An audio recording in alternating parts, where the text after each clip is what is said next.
Folie. All right, the trailer itself has just been gaining an insane amount of traction, even with the restriction on it, to where it's like, hey, you gotta like read these guidelines and then understand it. It was the number one trending thing in less than 24 hours, getting over 10 million views. Like, that's insane, especially for a movie that's like rated R. You don't get that. That's like, if a Marvel movie came out, it would make those types of numbers. Obviously, they don't make that type of number right now, but still, back in the day. With this being what it is now, which is a jukebox musical, before we got all that information of like when the trailer was coming out, we just had to go based off of Lady Gaga's going to be in it and there's going to be music involved. A lot of us took it and ran with it as it's going to be, like you were saying to me before, this Les Mis type of thing where it's singing all the way throughout. Yeah. I think it's just going to be more story driven, kind of like the first one.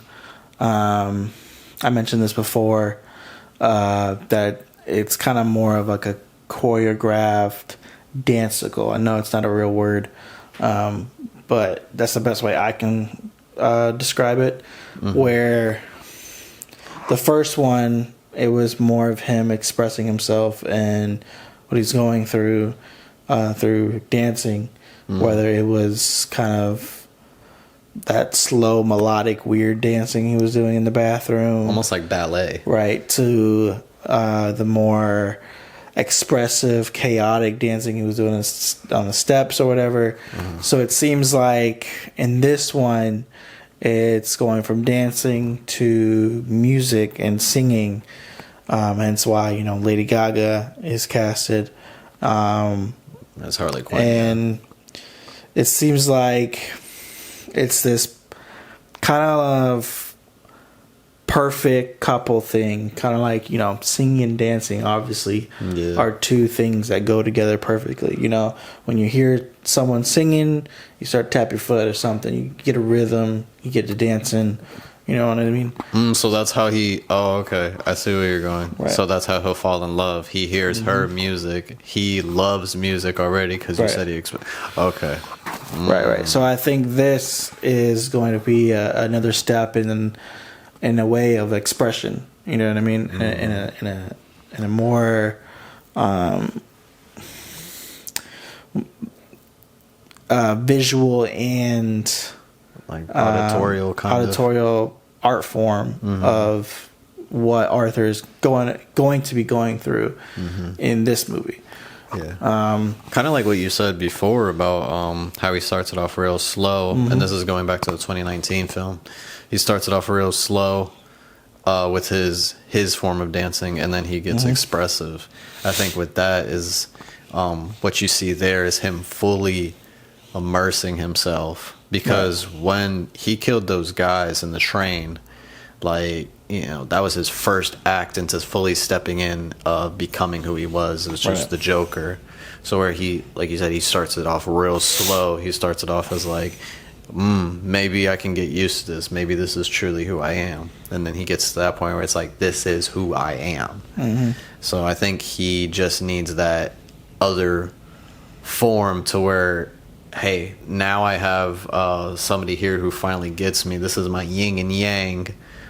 So Harley's going to be that missing piece to where everything kind of like becomes cohesive, like you said, with the his form of like dancing, which is his form of expression, with his alter ego, which is the Joker.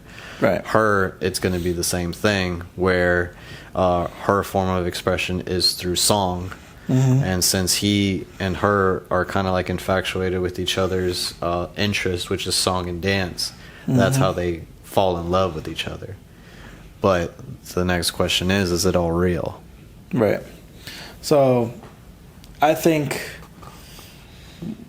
from what I'm getting from the trailers, my kind of theory was that it did have to do with kind of a psychosis thing, like a schizophrenia issue.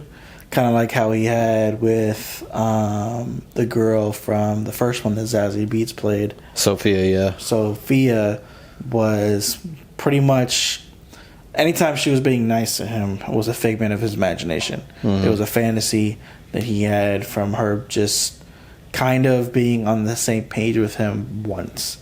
and so like he immediately fell in love with her. It's like, oh wow, you understand what I'm going through. But really all it was just a comment. And it's, so my theory is that Harley Quinn is going to be a figment of his imagination. Someone who understands him 100%, who is absolutely perfect to him. And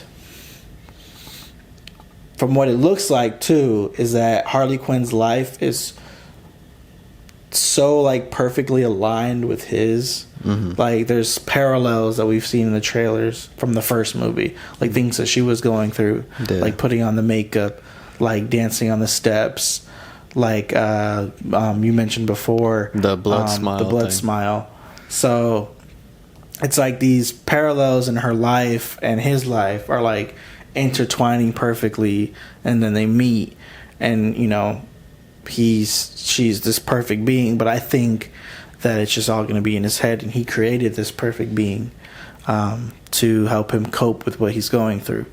Yeah, that's basically the best way to put it. Yeah, because the other thing that you can take from is in the first teaser trailer, the one where like everyone saw it on Instagram, saw it on Twitter or whatever, before we got the full teaser trailer, was he was alone outside crying and laughing and dealing with his condition.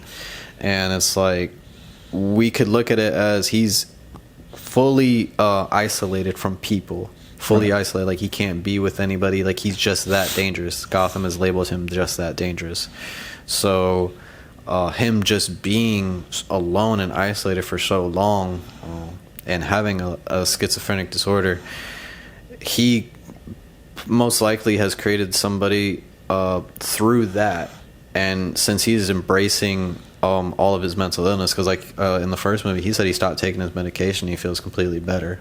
So with him continuously doing that all the way up until that point, with nobody around, Harley Quinn is not real.